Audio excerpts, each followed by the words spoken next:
और एक्सेप्टेंस केवल natural person की ओर से ही दिया जाएगा या आर्टिफिशियल मतलब लीगल पर्सन भी दे सकता है या नहीं दे सकता? दे सकते हैं। कंपनी कंपनी देख लो, एसोसिएशन देख लो, एसोसिएशन देख लो, कोई भी। तो क्या हो गया जवाब हमारा कि acceptance and proposal both are can be given by the legal personality.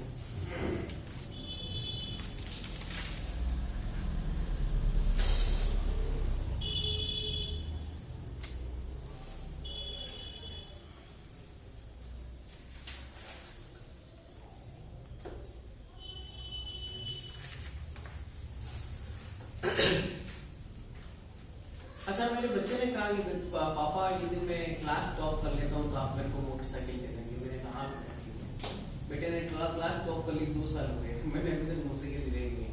तो क्या कॉन्ट्रैक्ट का फॉर्मेशन है या नहीं? नहीं, कारण मतलब पारिवारिक संबंध होने के कारण ऐसा नहीं फैमिली मुझे तो मिल गया। मैंने कहा था कि टॉप आ जाए।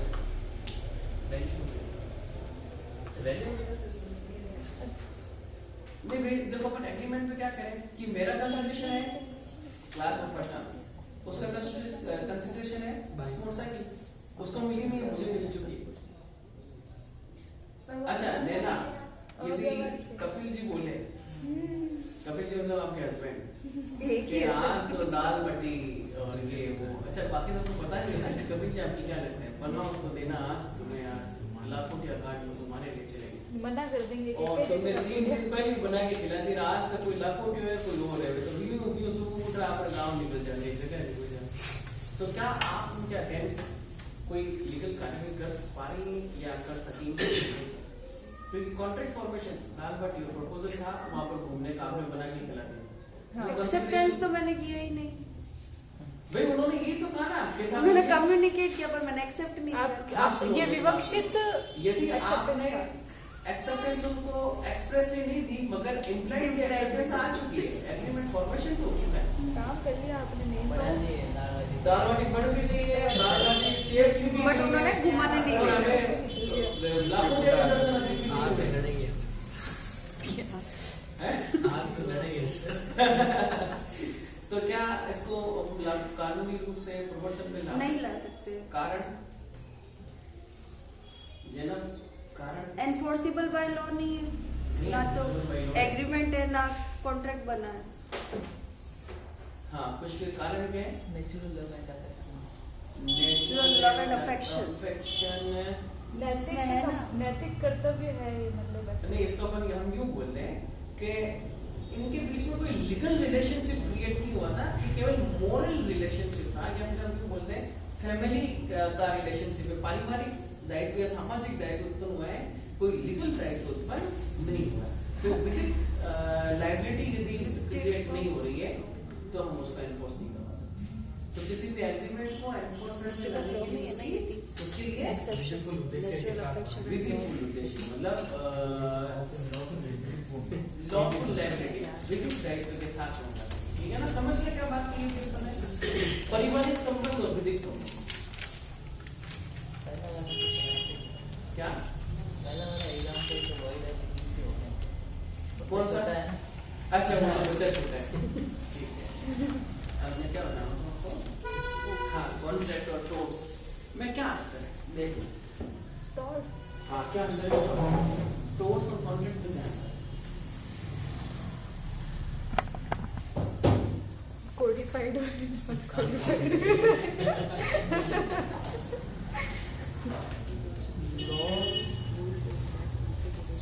कॉन्ट्रैक्ट में जो भी है वो पक्षकारों के द्वारा क्रिएट किए गए, ठीक है, वो है लॉ के द्वारा क्रिएट किए गए। ठीक है, बिल्कुल सही बात है। इसको थोड़ा सा यूँ समझे, जैसे कि हम संविदा का निर्माण कर रहे हैं दो पक्षकारों के बीच में, तो जवाब ये है कि जब भी कभी दो पक्षकारों के बीच संविदा का निर्माण होता है, the creation of a contract between two parties, तो इसका मतलब ये है राइट्स और ड्यूटीज का क्रिएशन पक्षकारों के द्वारा खुद के द्वारा किया गया है।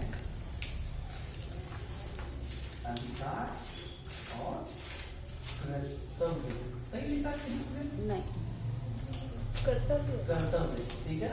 इनका सृजन किनके द्वारा किया गया है? इनका सृजन स्वयं पक्षकारों के द्वारा ही किया गया है।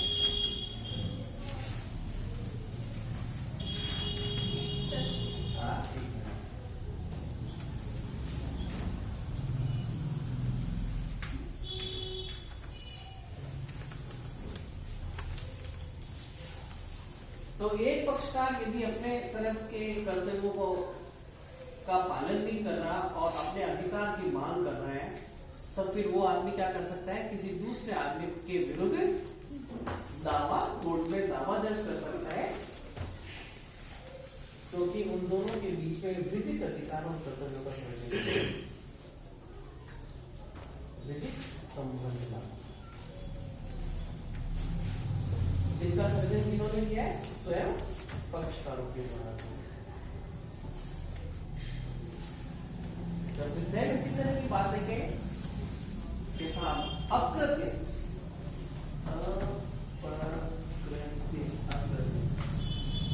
टोट और टोस, दो अलग अलग तरह की बातें पता है आपको? टोस कौन कहता है? कि अकृत्य एक विधियों की विधि है, सामंड। Very good. कैसे पता? ये ऐसा है, ये सामंड बता रहा है। टोट्स ना विधि, अकृत्य विधि एक विधियों की विधि है, अकृत्य विधियां। और बाकी टोट के बारे में कौन बता रहा है? नहीं, सामंड के साथ में टोट्स की डेफिनेशन एक आदमी ने और दी है। जैसा ऐसा कहा था कि नहीं, ऑप्शन नहीं, कबूतरों के पिंजरे में एक ही स्ट्रक्चर बनी हुई है। आ रहा है, नाम याद है? सुनना पड़ेगा। हाँ, W, V से विंसन। तो कह रहा है कि थॉट एक ही है, सामंत कह रहा है कि टोट्स में बहुत सारे। ऐसे की बात है, छोटी सी बात, पर हम अभी यहाँ नहीं जाए। अक्सर ये देख रही है कि यदि सामने कोई आदमी बहुत जबरदस्त आवाज में स्पीकर बजा रहा है, तो हमें क्या अधिकार है कि हम उसको ज्यादा तेज आवाज में स्पीकर बजाने से मना कर सकते हैं, ज्यादा तेज आवाज में मना कर सकते हैं। और मान लो कि साहब स्पीकर तेज चलने की वजह से किसी गर्भवती महिला को, अमूमन गर्भवती महिला को गर्भपात होने की संभावना रहती है। बच्चों याद रखना, ये जो म्यूजिक होता है, आप देखोगे अभी पार्टी में कई सारी मोटरसाइकिलों पर वो बड़े वाले स्टील के स्पीकर लगे हुए हैं और इतने, हाँ बोले ना, नहीं आप उसकी बात कर रहे हो इनफील्ड की, जिसमें कि फटाका चलता है वो बटीट वो नहीं, ओला स्कूटर है ना सर, ओला में तो स्पीकर फिर भी कानों को अच्छा महसूस करवाता है। हॉर्न बोलता है वो बहुत तीखी आवाज है, पीप पीप करके, मतलब रूम खड़े कर देता है। बुलेट का सर नहीं, बुलेट पे भी नहीं है, मोटरसाइकिलों पे भी लगाने दे रहे हो, जो ट्रकों पे होते हैं ना बड़े तेज आवाज, दूध वाले ज्यादा है। हाँ, तो ये है ना, इतना ज्यादा पर्यावरण प्रदूषण का और मानसिक संतुलन को बिगाड़ने का कारण बनता है, चिता की और कोई नहीं बनता।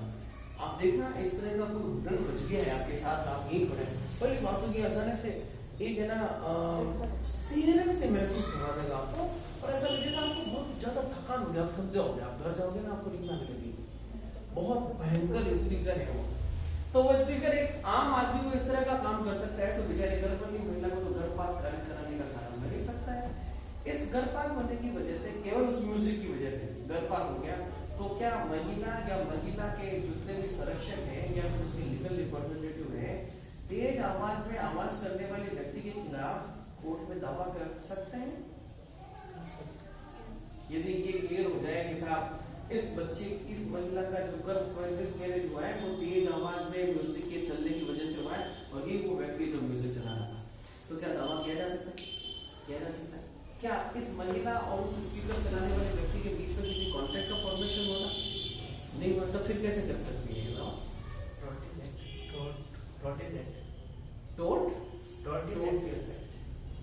अच्छा, इस बात की लाइबिलिटी किसने तय की है कि गर्भवती महिला इसके खिलाफ दावा दर्ज कर सकता है? ठीक है, हाँ चाइल्ड बॉर्न हो गया। उसके मुझे ये बताओ कि इस गर्भवती महिला के द्वारा इस व्यक्ति के खिलाफ इस बात के दावा किए जाने का अधिकार कि महिला को जो क्षति हुई है उसकी पूर्ति करो, इस अधिकार की स्थापना इस गर्भवती महिला के हक में किसके द्वारा की गई है? क्या इन दोनों के बीच में कोई कॉन्ट्रैक्ट हुआ था? नहीं। तब फिर कैसे? नेचुरल जस्टिस का मतलब हो गया प्राकृतिक न्याय। हाँ, उसके आगे वो चलो, किसके द्वारा क्रिएशन हुआ है इस हक का?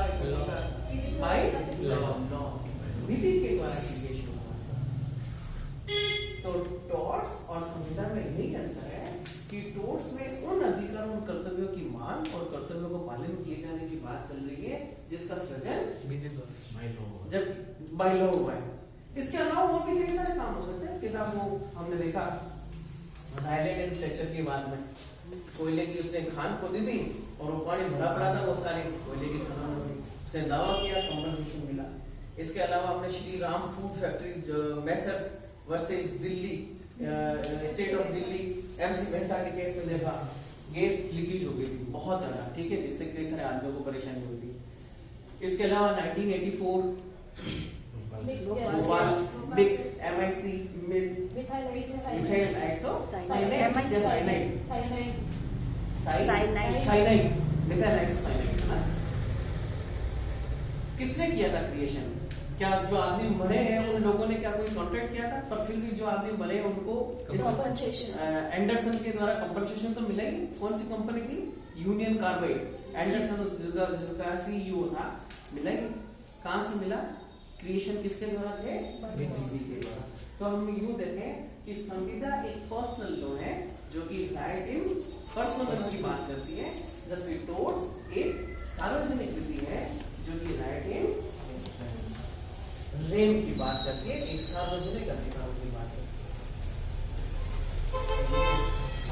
संविधा विधि राइट इन पर्सनम व्यक्तिगत विधि है। इससे केवल वही व्यक्ति प्रभावित होंगे जो कि संविदा के या तराह के पक्षकार हैं।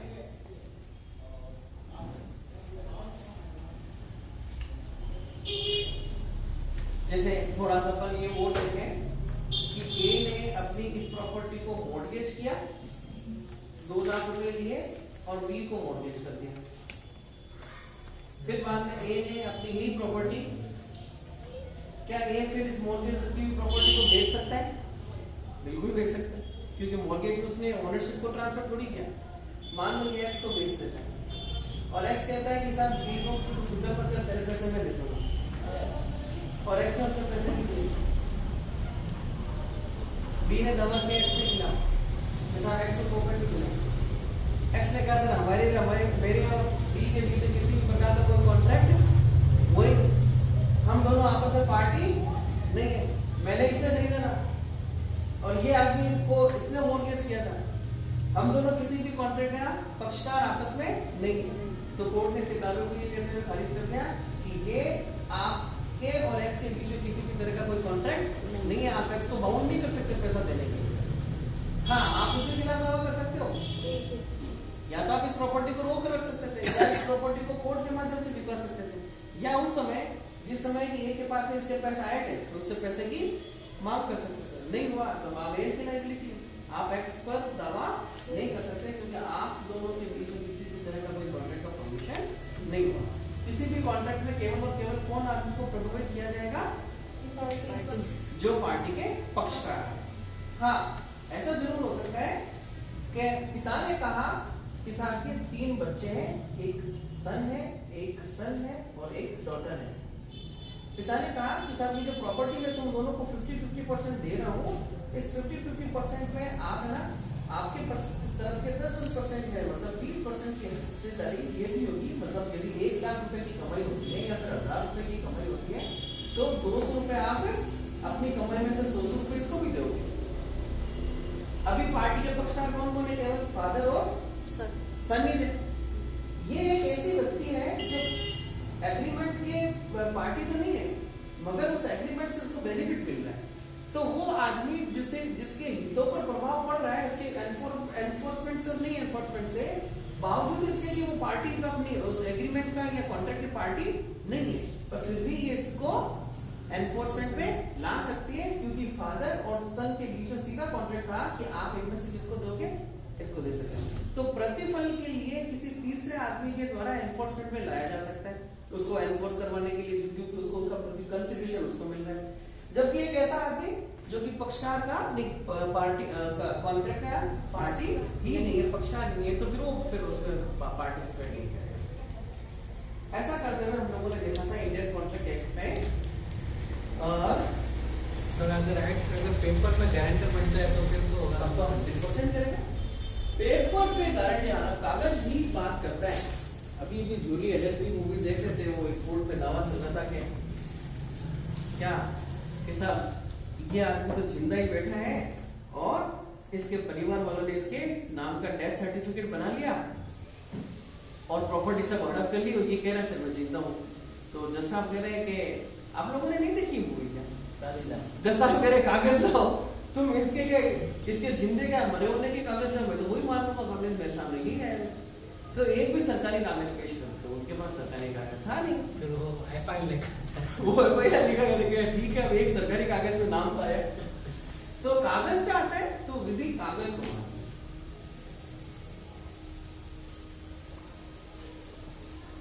हाँ, इसका मतलब ये नहीं है कि आप भिखारी को 200 नहीं 100 रुपए का नहीं सॉरी 5 रुपए का सिक्का दान कर रहे हो, तो फिर आप लिखत में लो, क्या लिखत में करवा सकते हैं? हाँ करवा सकते हैं, ये विकल्प है हमारे ऊपर, चाहे तो लिखत में कराओ, अदरवाइज लॉ ये कहता है कि आप 100 रुपए से कम रुपए की वस्तु को बिना लिखत के भी दान कर सकते हैं। लिखत का खर्चा इससे ज्यादा है। लिखत का खर्चा उससे ज्यादा है। आगे चल रहे हैं, क्या क्या देखा हम लोगों ने? सेक्शन नंबर 10 में हमने देखा था कि संविदा हम किसको कह रहे हैं?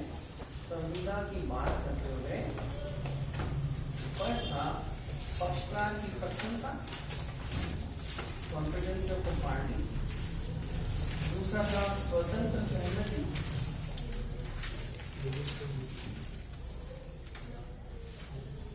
प्रतिफल के साथ विधिपूर्ण प्रतिफल,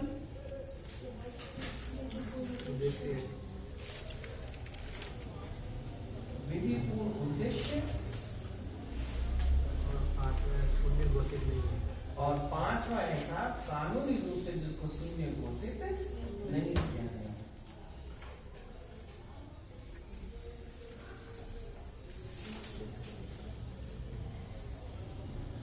तो ये जिसमें 5 कंटेंट है, 2 3 4 5, वही करार कौन से करार होंगे साहब? परिवर्तनीय विदित है,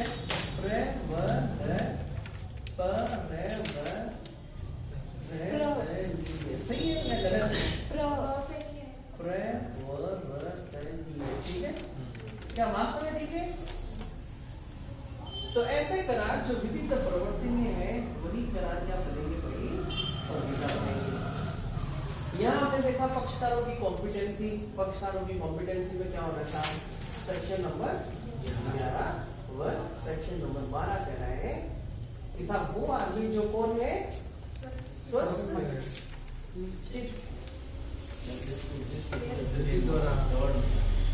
फिर एक लाइन लिखी हुई है, क्या लिखी हुई है?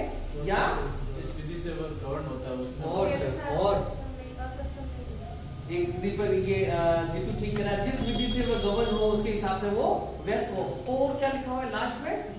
कौन व्यक्ति ये है सक्षम कौन है?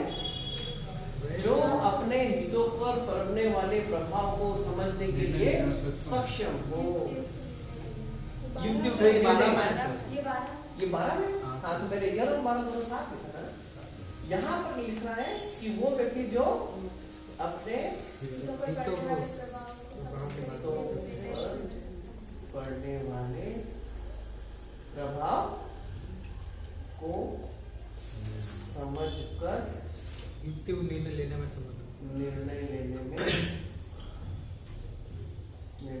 में समर्थ हो, वह आदमी है साहब स्वस्थ चित्त। हो गया था सेक्शन नंबर 11 हमारा है। इस लाइन को तो रट लेना, जैसे कि आईपीसी में आपने 2-3 जगह पर देखा था वही वाली बात है। स्वतंत्र सहमति भी देख लेता हम लोगों ने, जिसमें सेक्शन नंबर 13 में तो बताइए सहमति की परिभाषा, और सेक्शन नंबर 14 में एक बात पर एक भाव से सहमत होना एड इडम कहलाता है, कंसेंस ऑफ एड इडम। और सेक्शन नंबर 14 का हवाला दिया था सेक्शन नंबर 15, 20, 16, 17, 18, 19, 20, 21 और 22। क्या क्या कहानी बताई इन सब में? इस आप 15 में प्रपीड़न, देखो प से 15 और पै से प्रपीड़न, याद रखना हिंदी वाले को है ना, प्रपीड़न। 16 की नेहा ने बताया असमय कसर, असमय असर। असमय कसर किसे कहते हैं? जब एक व्यक्ति ऐसी स्थिति में हो उसकी इच्छा पर किसी अन्य की इच्छा को अधिशासित करने की जिससे कि किसी अन्य व्यक्ति की इच्छा को नियंत्रित कर सके। देखेंगे अपने इंडियन एविडेंस एक्ट का सेक्शन 111 देखा ना, 17 कपट में एक चीज को जिसको अपन ने बार बार बात की थी वो क्या है? एक्टिव कंसीलमेंट, सक्रिय छुपाव। 18 मिसरिप्रेजेंटेशन, जिसको हमने कहा था दुर्व्यवहार,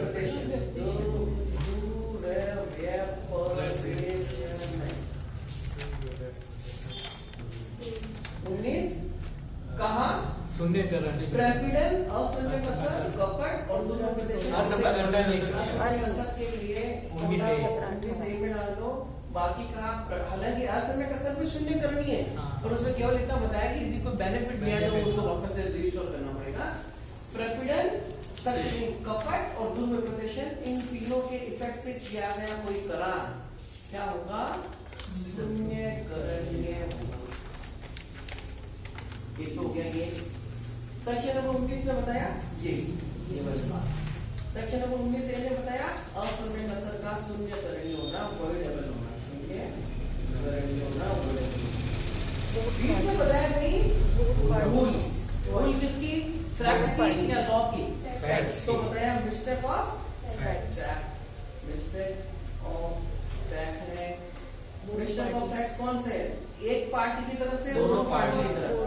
तो बताया कि मिस्टेक ऑफ फैक्ट दोनों पार्टी की तरफ से है तो कॉन्ट्रैक्ट शून्य वॉइड हो जाएगा, और यदि एक की तरफ से है तो शून्य करणीय नहीं होगा। इसका मतलब है शून्य करणीय नहीं होगा। ठीक है। 21 ने क्या बताया? विधि के बारे में कहते हैं मिस्टेक ऑफ फैक्ट, ये मिस्टेक ऑफ लॉ। अच्छा, एक पक्षकार के द्वारा शून्य करणीय नहीं है ऐसी बात कहाँ लिखी है? Section number 22। यहाँ बताया विधि की भूल। विधियां कौन कौन सी? आइदर लॉ, इंडियन हो या बाहर के। तो ये तो हो गया अपने देशी, और ये हो गया विदेशी। विदेशी की भूल को तो भूल माना ही नहीं, सॉरी देशी की भूल को भूल माना ही नहीं, क्योंकि मिस्टेक ऑफ जो लॉ है वो बिल्कुल भी एक्सक्यूजेबल नहीं है। जबकि मिस्टेक ऑफ लॉ कौन सा? फॉरेन विधि के बारे में माने तो इसमें दो बातें हैं। मिस्टेक ऑफ फैक्ट की तरह काम करेगा यदि एक पक्षकार की तरफ से है मिस्टेक ऑफ लॉ। कौन सा लॉ? Foreign law. तो फिर वो वॉइडेबल नहीं होगा, शून्य करणीय नहीं है। और यदि बोथ पार्टीज की तरफ से है तो वो एग्रीमेंट वॉइड होगा। इस तरह की बात करके स्वतंत्र सहमति की परिभाषा में अंतिम और एक बड़ा क्वेश्चन ये कि एक ऐसा काम जो स्वतंत्र सहमति के साथ में नहीं हुआ है, किया गया करार क्या होगा? शून्य, शून्य करणीय दोनों, या कुछ भी नहीं? शून्य और शून्य करणीय दोनों। कैसे? देखो 14 में स्वतंत्र सहमति की परिभाषा में ये सब आ रहा है। हमने 20 में क्या देखा?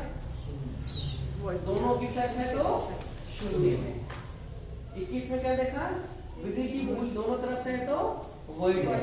बाकी सब में हमने क्या देखा? तो इसका मतलब हुआ स्वतंत्र सहमति के अभाव में and in the presence of free consent the agreement will be considered into void voidable और valid agreement। तो क्या कहेंगे, void और voidable दोनों होंगे जब agreement free consent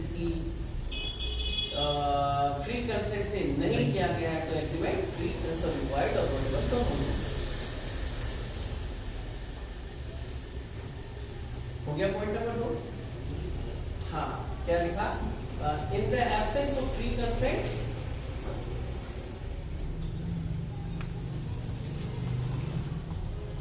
agreement will be considered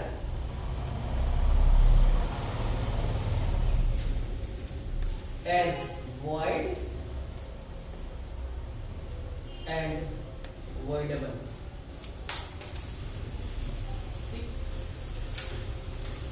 स्वतंत्र सहमति हो गई भाई, 13, 14 हो गया, 20, 21, 22 ये सब हो गया। अब हम कौन सी विधिपूर्ण प्रतिफल। विधिपूर्ण प्रतिफल का मतलब के संविदा का निर्माण हुआ था पक्षकार स्वतंत्र सहमति। प्रतिफल, प्रतिफल का मतलब काम तो ठीक हो सकता है पर उसका प्रतिफल जो कंसीडरेशन है वो एक गलत बात है। क्या के साथ एक आदमी ने कहा कि तुम मेरा मकान खरीद लो और बदले में तुम मुझको क्या दे देना, नहीं पैसे तो ये वैलिड हो जाएगा, ठीक है। इसके अलावा अनैतिक करार, हाँ हाँ केस है ये, ऐसा मत। नहीं, अपन की भी मांग कर सकते हैं।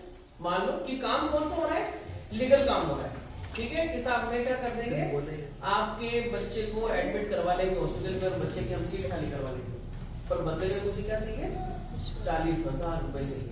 वो 40,000 रुपए, हालांकि उसका उद्देश्य मकसद तो क्या है, काम करना, बच्चे का एडमिट करवाना या नहीं करना, जो कि लीगल काम है, जबकि इसका कंसिडरेशन क्या है कि इलीगल। तो इलीगल कंसिडरेशन के साथ में की बातों को संविदा, अच्छा क्योंकि प्रतिफल इलीगल होगा तो फिर हम कॉन्ट्रैक्ट को एनफोर्समेंट में नहीं ला सकेंगे। दो अलग अलग बातें हैं। देखो, एक तो है जिसका कि उद्देश्य ठीक हो, नहीं जिसका कि उद्देश्य इलीगल हो, जैसे कि मैं आपको 50,000 रुपए दूंगा, आप किसी आदमी का मर्डर कर दो, तो ये तो है उसका उद्देश्य। दूसरी कहानी कि साहब मेरे बच्चे को तुम हॉस्पिटल में एडमिट कर लो, बदले में मैं आपको 40,000 रुपए और एक्स्ट्रा दे दूंगा। इसमें मकसद क्या है, बच्चे को एडमिट कराना, और प्रतिफल क्या है, इलीगल है ना। तो कहा कि विधिपूर्ण प्रतिफल होना चाहिए, तभी बात बैठेगी।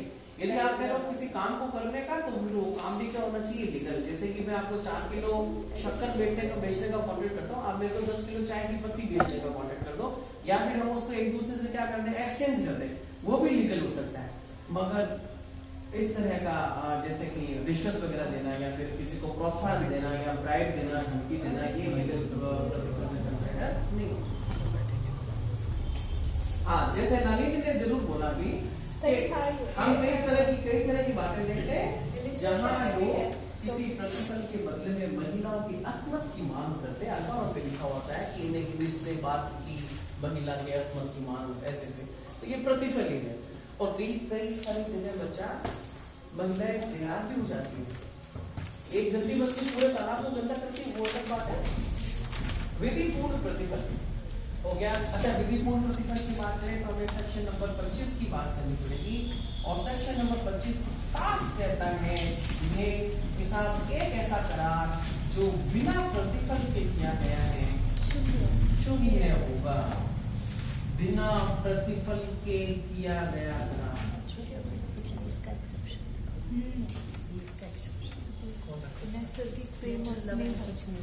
पहली बात तो ये रटा रटी बात है बच्चा, बिना प्रतिफल के किया गया करार शून्य है। Section number 25, agreement without consideration will be void. पर सेक्शन नंबर 25 में इन्हीं 3 चीजों को हटाकर कुछ बातें और भी लिखी। देखो, एक तो बात करें हम सेक्शन नंबर 25 के एडिशनल की बात करें तो वो हो जाएगी गिफ्ट, दान, जो कि बिना प्रतिफल होता है। एजेंट का कॉन्ट्रैक्ट, एजेंट का मतलब अभिकर्ता की संविदा, वो भी क्या होती है, बिना प्रतिफल ही होती है। इन दोनों चीजों को हटा दो, क्योंकि सेक्शन नंबर 25 इन दो चीजों की बात नहीं करेंगे, तो इनको बिना प्रतिफल के ऑलरेडी वैलिड मान लिया गया है। अब कहेंगे कि साहब कोई भी करार जो क्या है विदाउट कंसिडरेशन है वो मोरल होगा। फिर लिखा कि साहब एक बात का ध्यान रखना, बिंदु नंबर 1, बिंदु नंबर 2 और बिंदु नंबर 3 कि ये जो 3 बातें हैं इसके बावजूद कि साहब इसमें प्रतिफल नहीं है 8%, इंग्लिश लॉ ये कहता है कि हमें प्रतिफल के बदले में प्रतिफल उसी समय में मिलना चाहिए, उसी एग्रीमेंट उसी को उसने कॉन्ट्रैक्ट माना है। जबकि इंडियन लॉ क्या कहता है कि यदि कंसीडरेशन एक पार्टी की तरह पहले दे दिया गया और आप उस पार्टी को अब अपनी तरफ से कंसीडरेशन देना चाह रहे हो तो वो क्या होगा वैलिड।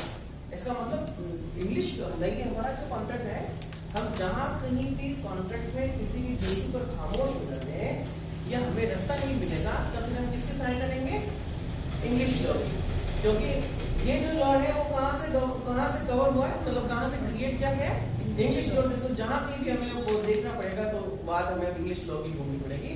इंग्लिश लॉ यूं कह रहे हैं कि कंसीडरेशन दोनों पार्टी का एकदम साथ साथ होना चाहिए, जबकि इंडियन कॉन्ट्रैक्ट ये कह रहा है कि साहब कंसीडरेशन यदि पहले भी दे दिया गया है, नाना पाटेकर की मूवी की बात कही थी, उसने बच्चे को बचाया है और उसके बाद में 500 रुपए दे रहा था, तो ये क्या था पहले से कंसीडरेशन देने वाली बात। पॉइंट नंबर 1, 2 और 3 में क्या है, कहां आएंगे पहले कंसीडरेशन दी जाने वाली बात। पॉइंट नंबर 2 क्या लिखा हुआ है,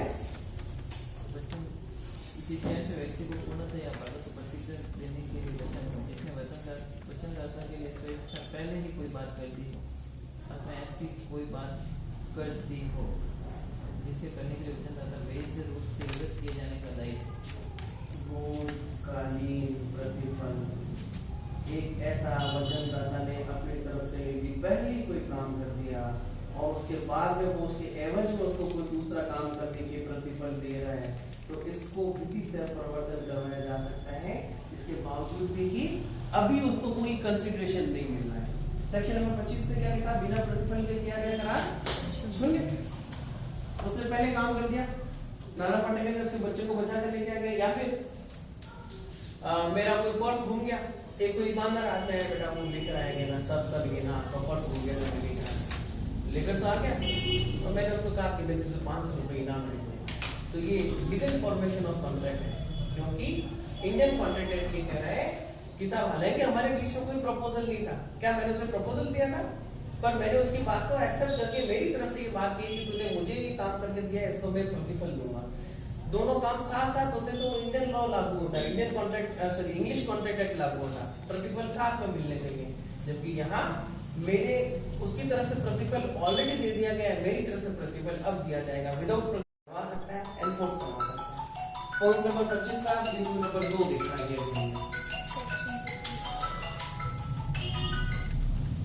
हाँ दिनेश जी,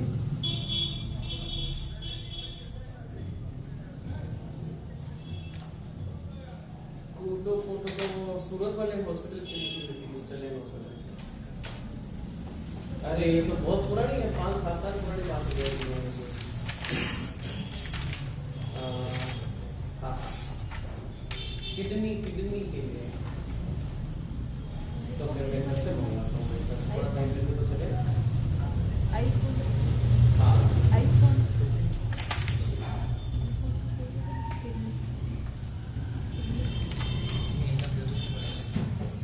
सेक्शन नंबर 25 का अपवाद नंबर 1 को ये एक्सेप्शन है के साथ में विदाउट कंसीडरेशन और किस कॉन्ट्रैक्ट को फॉर्मेशन में ला सकते हैं। तो बताया कि यदि आपने लव एंड अफेक्शन में किसी चीज को किसी को डोनेट किया है, दान किया है, दे दिया।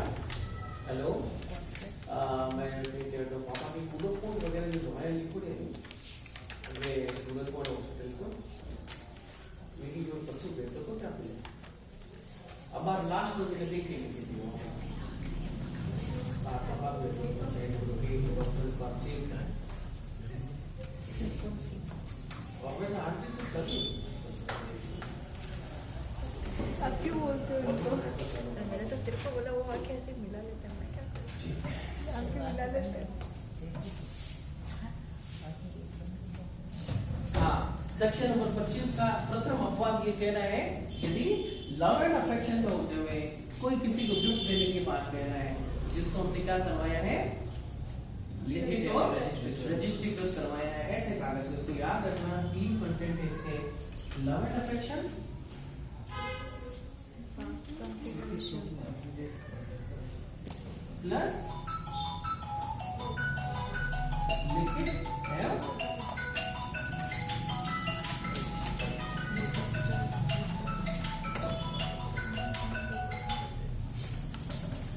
अस्सलाम वालेकुम। हाँ डॉक्टर साहब हुक्म कीजिए।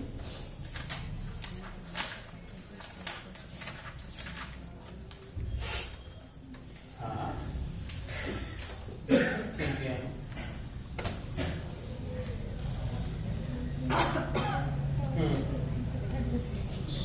तो अब ये यहाँ आ सकते हैं क्या? तब तो अपन दिखाई देंगे। हाँ हाँ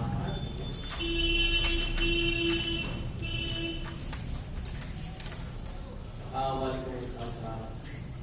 क्या है ना, हमारे क्या पहले ही काम था कपड़ों का, तो अब क्या वो वाइडिंग अप कर दिया, तो ये बहुत बड़ा माल बचा हुआ है, जैसे अपन वजन करके बेच देते हैं। लियोन है, कॉटन है, साटन है, सूती है, प्रिंटेड है, छोटे टुकड़े भी है और बड़े टुकड़े भी। हाँ मेडिकल सिटी में काम था हमारा। अब तो हम आपके यहाँ पाली में आ गए खिदमत करने के लिए, तो करीब 200 किलो माल पड़ा हुआ है। तो एक बार आप नजर मार कर लें और आपसे काम का मुझे एक साथ एक कुछ भी लेना है।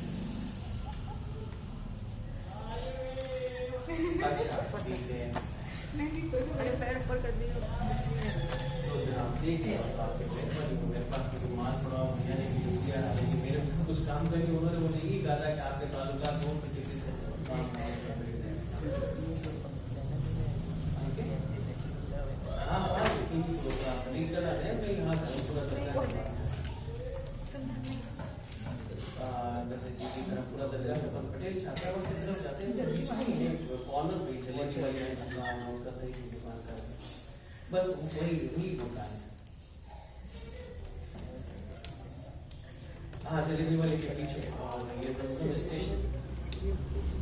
हाँ जो सभी वाले मकान पे रहता हूँ, जो 2 दुकानें खाली है। हाँ ठीक है वो। हाँ आप आज भी यहाँ से निकलते रहे तो जाकिर साहब से मेरे नंबर ले लेंगे। जी जनाब ठीक है, ठीक है ठीक है, चलो फिर मेहरबानी जनाब। आपका नाम क्या है? फयाज अली। ठीक है फयाज साहब।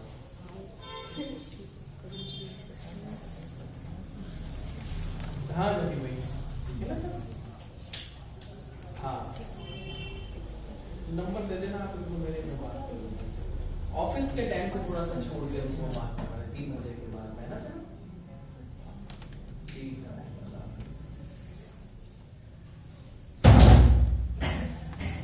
अरे मम्मी आई हुई थी ना, वो कपड़ों का काम था, वो इतने सारे कट्टे देखे क्या आपने? पैसे किसी ने देखे? मैंने देखा। तो चल देख लेना, ये उस काम को तो ले जाना पहले, वो उसका हिसाब निकालना है। तो मम्मी को तो कहा था मैंने कि ना आपको सैंपल मंगा दो, अपन यहाँ से दिखा देंगे और मंगवा देंगे। तो मम्मी ने तो आर देगी ना पार देगी, वो पूरे 200 किलो कपड़े मंगा के पटक देंगे। तो वेस्ट तो नहीं जता रही सर। उस दिन बहुत खतरनाक भी लगा कि यार इतने सारे कपड़े महंगे। कोई है क्या आप लोगों को ऐसा दुखा, कोई ऐसे मतलब है ना, ये टुकड़े हैं लेडीज वियर के टुकड़े ज्यादातर, कॉटन साटन प्रिंटेड ऐसे कुछ नाम आते हैं, वो मैंने रटाए नाम, मुझे क्वालिटी मेरे को नहीं पता चलती। चलो क्या हुआ था सेक्शन नंबर 25 के 3 अपवाद। देखो यदि आपसे कोई पूछे कि क्या बिना प्रतिफल के कोई करार किया जा सकता है, तो हम देंगे नहीं, बिना प्रतिफल के करार शून्य है। हाँ इसके 3 अपवाद हैं। कौन कौन सा अपवाद है? नंबर पहला अपवाद, यदि आपने नैसर्गिक प्यार और स्नेह, नैसर्गिक प्यार और स्नेह हो, जो पूरा ऐसा स्टेटमेंट बोलो तो बेटा क्या लिखा हुआ है?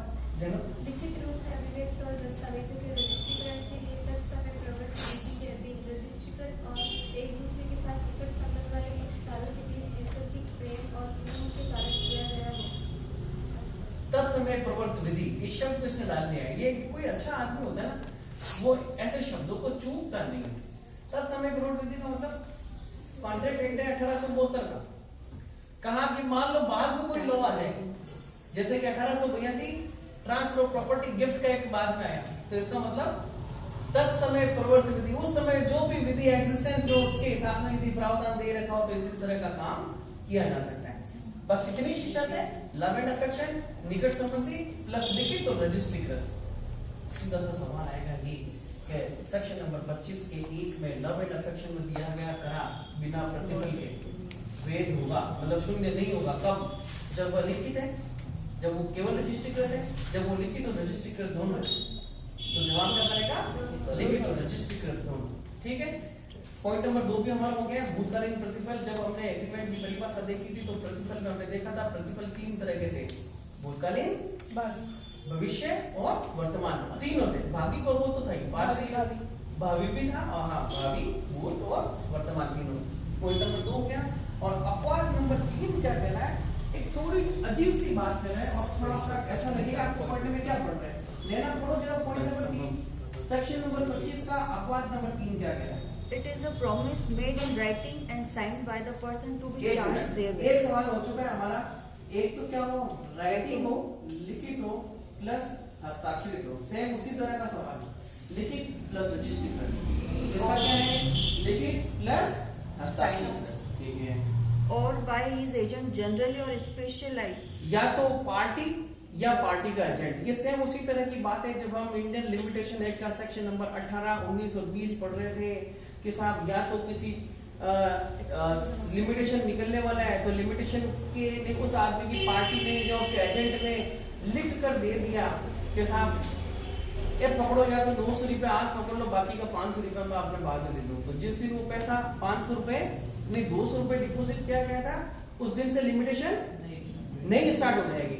सेम इसी तरह की बात चल रही है कि या तो पक्षकार के द्वारा या पक्षकार के एजेंट के द्वारा Agent to pay wholly or in part of a debt which the creditor might have enforced payment, but for the law for the limitation of suits. क्या कहा, Time barred debt. और हस्ताक्षरित रूप से है और टाइम बार्ड है। Time barred किस दिन का होगी भाई? BA double RED. Time barred का मतलब एक ऐसा कर्जा है, एक ऐसा डेब्ट है जिसको मांगे जाने के लिए उसकी समय सीमा जो है वो पूरी हो चुकी है, समय सीमा पूरी हो गई। इसका मतलब ये है कि मान लो आपने मुझे 1 लाख रुपए उधार दिए, मैंने 1 लाख रुपए ले लिए ऐसा कहते हुए कि 2 महीने बाद दे दूंगा। जैसे ही 2 महीने हुए मैंने आपको लौटाया नहीं, इसका मतलब है कि कॉज ऑफ एक्शन अराइज हो चुका है। इसका मतलब कि आप मेरे विरुद्ध इस 1 लाख रुपए को प्राप्त करने का मुकदमा कोर्ट पे दायर कर सकते हो। अब इस 1 लाख रुपए का मुकदमा कोर्ट पे दायर किए जाने के लिए समय सीमा कुछ ना कुछ तो दी होगी। ऐसा तो नहीं कि आप जिंदगी भर के लिए, या फिर मेरे बच्चा पैदा होगा और उसका बच्चा पैदा होगा 40 साल 400 साल के बाद आपने कहा कि मेरे दादा के बाप के बड़े पापा के भाई ने आपको 1 लाख रुपए दिए दो। नहीं, लॉ ने कहीं ना कहीं इसको क्या डिफाइन किया है। हम मान लेते हैं कि ऐसा कॉज ऑफ एक्शन अराइज होने के बाद आप 1 लाख रुपए की मांग मुझसे केवल और केवल 1 साल तक ही कर सकते हो, उसके बाद में नहीं। 1 साल तक, और ये 1 साल बीत गया और आपने कोर्ट में दावा ही नहीं किया, कुछ भी नहीं किया, तो इसका मतलब ये है कि इंडियन लिमिटेशन एक्ट के द्वारा आप बाढ़ हो चुके हो। आप कानूनी रूप से मेरे खिलाफ Action legal. ना तो पैसा मांग सकते हो कानूनी रूप से, पर हाँ यदि गैर कानूनी रूप से किसी दूसरे व्यवहार में आपके पास मेरे 1 लाख रुपए आते हैं तो ध्यान रखना वो आप 1 लाख रुपए अपने पास में रख सकते हो और ये कह सकते हैं कि वो 1 लाख रुपए रखिए मेरे पास आ गए, क्योंकि लिमिटेशन एक अधिकार को खत्म नहीं करता, केवल अधिकार के उच्चार को खत्म करता है। अधिकार तो बनाओ ही ना, हम उसमें नहीं जा रहे, हम वापस आ रहे हैं इसमें कि साहब 1 साल खत्म हो गया और आपने कोई दावा नहीं किया। इसका मतलब ये है कि अब आप मेरे खिलाफ किसी भी तरह का कोई दावा करने में सक्षम नहीं है। तो सर आप कॉन्ट्रैक्ट में ये बात लिख सकते हैं कि 1 साल तक के तुम पैसे मांग।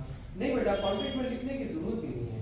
क्यों लिखने की जरूरत नहीं है कि जैसे किसी धन संबंधी दायित्व के बारे में बात करेंगे तो इंडियन लिमिटेशन एक्ट 1963 उसका शेड्यूल, उस शेड्यूल में क्या लिखा था, यदि चल संपत्ति के संबंध में दावा है तो 3 साल तक की विधि में आप करोगे। ठीक है, और यदि आपको पता नहीं है तो भी इंडियन लिमिटेशन नहीं, इंडियन कॉन्ट्रैक्ट एक्ट का सेक्शन नंबर 21 क्या कह रहा है कि यदि कोई विधियों की भूल होगी तो भी विधियों की भूल में हम कॉन्ट्रैक्ट को क्या मानेंगे, वैलिड नहीं मानेंगे, क्योंकि मिस्टेक ऑफ फैक्ट में मिस्टेक ऑफ लॉ एक्सक्यूजेबल नहीं है। और हाँ, आप लोगों ने ये बात देखी कि साहब हमें ये पता है, इसके बावजूद कि साहब 3 साल की मियाद है, हम उसको 4 साल तक करना चाह रहे हैं, वो दोनों का एक नया कॉन्ट्रैक्ट का फॉर्मेशन हो गया। अदरवाइज जो लॉ है उस लॉ के अकॉर्डिंग काम करना पड़ेगा। लिख दिया, लॉ क्या कह रहा है, लॉ प्रिवेल करेगा, ठीक है ना।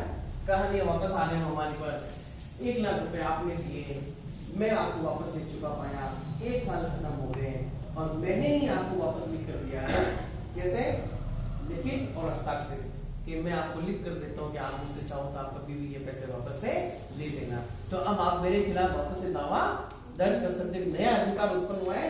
एक ऐसी बात जो प्रतिफल के रूप में दे दी गई है उसी को वापस मांगने की बात कर रहे हैं। ये कहानी सेक्शन नंबर 25 का अपवाद नंबर 3 कह रहा है। जनक पढ़ो, हिंदी में क्या था। जिस ऋण का संदाय वादों की परिसीमा निश्चित विधि द्वारा वारित न होने की दशा में लेनदार करा लेता है, उसके पूर्णतः या भागवत संदाय के लिए उस व्यक्ति द्वारा जिसे उस वचन से वारित किया जाना है या तन्निमित्त साधारण या विशेष रूप से प्राधिकृत उसके अभिकर्ता द्वारा किया गया है, लिखित और हस्ताक्षरित वचन है। क्या हुआ है इसकी हिंदी में मेरे समझ में नहीं आया, क्या हम कहते हैं सर ये कुछ इतना ही है ना सर कि वो प्रॉमिस नोट भेजता है बस। एक बार वापस कर दो बेटा। नहीं, प्रॉमिस तो नहीं है। पहली लाइन तो बोलो है, जिस ऋण का संदाय वादों की परिसीमा विषय विधि द्वारा वारित न होता, मतलब कि लिमिटेशन से बाहर नहीं होता तो वो लेनदार करा लेता अपने पक्ष में। हाँ, तो उसके भाई जिस ऋण का संदाय वादों की परिसीमा विषय विधि द्वारा वारित न होने की दशा में लेनदार करा लेता, इसका मतलब ये है कि अब क्या हो चुका है, उसका लिमिटेशन पीरियड खत्म हो चुका है।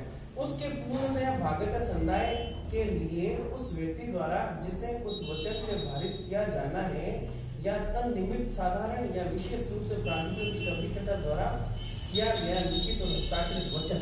हाँ, ये तो कहा, ठीक है कि साहब अदरवाइज क्या होगा कि अदरवाइज आप इसके खिलाफ दावा करके पैसों को ले सकते थे, मगर अब क्यों नहीं ले पा रहे, क्योंकि टाइम पार हो चुका है। टाइम पार होने के बाद भी इसके या इसके अभिकर्ता ने आपको लिखित में एक वचन दिया है कि साहब आपको मैं ये 1 लाख रुपए देने के लिए तैयार हूँ, तो अब उसको वो एनफोर्समेंट में ला सकता है। इसको बिना प्रतिफल के करार किया जाएगा कि इस आदमी ने अभी तो पैसे नहीं लिए, उस पैसों की तो मियाद खत्म हो चुकी है, अभी बिना प्रतिफल के काम है। तो सेक्शन नंबर 25 ने बताया बिना प्रतिफल के किया गया करार 0, मगर 3 अपवाद है। अपवाद नंबर 1, यदि love and affection return and registered, यदि आपने किसी भी चीज को किसी को गिफ्ट किया है। नंबर 2, भूतकालीन प्रतिफल, एक व्यक्ति के द्वारा पहले से काम कर दिया गया है और आप उसको कंसिडरेशन के रूप में कुछ देना चाह रहे हैं, आपने कहा कि आप देंगे, तब फिर वो आपको बाउंड करवा सकता है।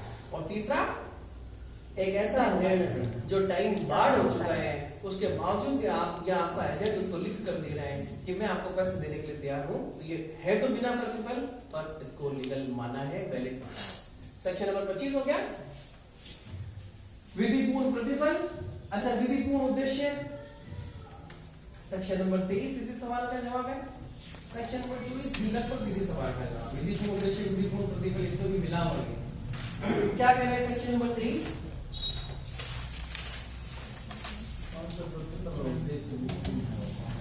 कौन से उद्देश्य और प्रतिफल विधिपूर्ण है, कौन से हैं साहब?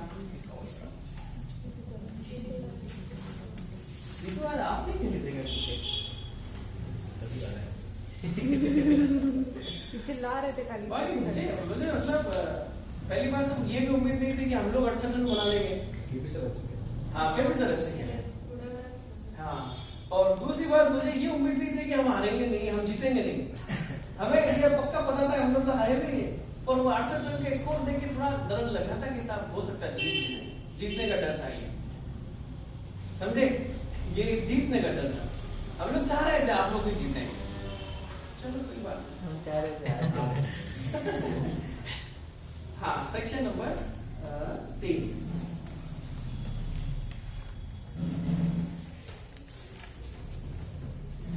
कौन से प्रतिफल और उद्देश्य विधिपूर्ण है और कौन से नहीं है साहब? करार का प्रतिफल या उद्देश्य विधिपूर्ण है सिवाय भी आ रही है। नेगेटिव फॉर्म में दे रहा है क्या कि यदि ये चीज है तब वो विधिपूर्ण नहीं है, बाकी सब चीजें तो विधिपूर्ण है। कब तो विधिपूर्ण नहीं है, वह विधि के द्वारा निषिद्ध नहीं है। अच्छा, विधि के द्वारा निषिद्ध का मतलब क्या है? विधि मना करती है, विधि के द्वारा निषिद्ध हो, विधि मना करती है। किस चीज को विधि मना करती है? प्रवीण को एक एग्जांपल दो बेटा कि जिस काम को करने के लिए विधि ने मना किया।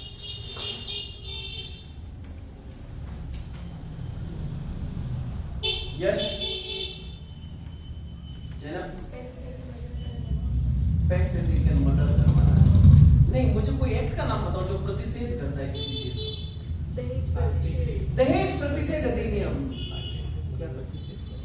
क्या सर ने बोला है किसी काम को प्रतिषेध करवाना है ना, तो दहेज लेना और देना के काम को प्रतिषेध किया है, विधि ने मना किया है ना, तो फिर एक ऐसा काम जिसको विधि ने खुद ने निषिद्ध किया है। दूसरा, वह ऐसी प्रकृति का हो कि यदि वह अनुज्ञात किया जाए तो वह किसी विधि के उपबंधों को विफल कर देगा। ऐसा क्या मतलब है? विधि के उपबंधों को विफल कर देगा, इसका क्या मतलब है?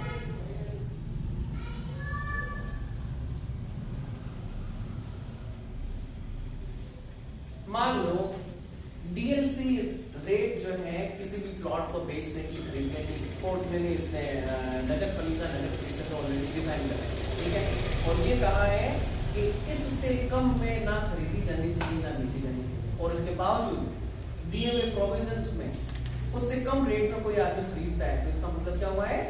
उसने विधि के उन प्रोविजंस को फेल किया है जो प्रोविजंस विधि के द्वारा प्रख्यापित। समझ गए? तीसरा, ऐसा कोई काम जो कैसे है फ्रॉडुलेंट, वो तो अपने सेक्शन नंबर 17 में देखेंगे। उसमें किसी अन्य के शरीर या संपत्ति को क्षति, अंतर्वलित या विवक्षित हो, जैसे किसी आदमी को मर्डर कर देना या किसी की मोटरसाइकिल या किसी की संपत्ति को जलाकर खाक कर देना। संपत्ति में मूवेबल और इमूवेबल प्रॉपर्टी दोनों है, जो शरीर भी है। तो क्या किया जा रहा है? यदि मैंने कोई एग्रीमेंट किया है जिसमें मेरा उद्देश्य क्या है कि साहब ये 5,000 रुपए उसकी मोटरसाइकिल को तूली लगाना, तो मोटरसाइकिल को तूली लगाना क्या है? उसकी शक्ति को करना, संपत्ति को नुकसान करने वाली बात है। ये भी क्या है? विधिपूर्ण प्रतिफल नहीं। न्यायालय उसे अनैतिक या लोक नीति के विरुद्ध माने। इसको मोस्ट इंपोर्टेंस पे डालेंगे कि साहब किसके द्वारा अनैतिक और लोक नीति के विरुद्ध माना गया है? विधान पालिका के द्वारा, कार्यपालिका के द्वारा या न्यायपालिका? तो न्यायालय। आगे चलते हैं। इन दशाओं में से हर एक में के करार का प्रतिफल या उद्देश्य विधि विरुद्ध कहलाता है। हर एक करार जिसका उद्देश्य या प्रतिफल विधि विरुद्ध हो शून्य है। समझे? इसमें एक खास बात बताना चाहूंगा आपको। आपके सामने सवाल यही आएगा बेटा कि एक आदमी ने दूसरे आदमी से कॉन्ट्रैक्ट किया कि किसी आदमी की इलीगल मर्डर कमिट कर दो, ठीक है, तो फिर ये जो एग्रीमेंट है वो वैध है या इलीगल है? एग्रीमेंट कंसीडरेशन क्या है? किसी आदमी की इलीगल मर्डर डेथ कमिट कर दो, इलीगल रूप से, गैर कानूनी रूप से, तो कंसीडरेशन हो गया इलीगल। एग्रीमेंट कौन सा है? इलीगल या वैध? एग्रीमेंट वैध होगा, इलीगल नहीं होगा। इलीगल एग्रीमेंट की तरफ कोई बात नहीं है यहाँ, ठीक है ना? यहाँ लिख देना शून्य है, अवैध नहीं है। क्या? करार।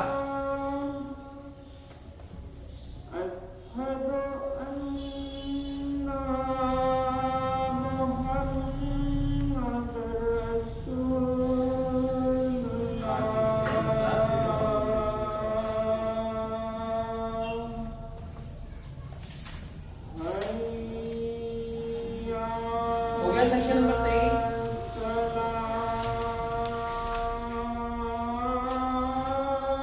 एक इलस्ट्रेशन जो कि आज का लास्ट इलस्ट्रेशन है इसी सेक्शन नंबर 23 का एच, जैसे जहाज। क्या दे रहे हैं? नलिनी पढ़ो। उस अभियोजन को जो उसने लूट के बारे में ख के विरुद्ध संस्थित किया है। समझना क्या हुआ है? पहले ख के विरुद्ध लूट का आरोप लगाते हुए कोर्ट में जब प्रोसिक्यूशन चल रहा है कि साहब आपने रोबरी की है, छोड़ देने का ख को वचन देता है और वचन दे रहा है क, ठीक है। और ख दी गई चीजों का मूल्य लौटा देने का वचन करता है। अब समझना हुआ क्या है कि आप क्या करो, मुझे मेरा सामान दे दो और मैं प्रोसिक्यूशन क्या कर लेता हूँ, विड्रॉल कर लेता हूँ। एक्चुअली क्या वो इस शर्त पर प्रोसिक्यूशन को विड्रॉल करवा सकता है? नहीं करवा सकता। अब इसका उद्देश्य क्या है? विरुद्ध है तो किया गया एग्रीमेंट शून्य होगा। करार शून्य है क्योंकि उसका उद्देश्य विधि विरुद्ध है। अब तक देखो प्रोसिक्यूशन चल रहा है तो प्रोसिक्यूशन यदि ड्रॉप होगा तो वो किस आधार पर होगा? सबूतों और गवाहों के बुनियाद पर ड्रॉप होगा, अदरवाइज नहीं होगा, है ना? ऐसे नहीं हो पाएगा। तो ठीक है, खत्म करें आज यहाँ पर। तो जो बातें अभी की क्लास के शुरू में चर्चा में आई है, उन बातों को जिंदा कौन कौन रखता है और उन बातों को अमर कौन रखता है, उस पर डिपेंड करना है कि आप मेरी बात कितनी गहरी रखी है। हाँ, क्या हुआ है? अच्छा, पीछे किया था क्या आपने?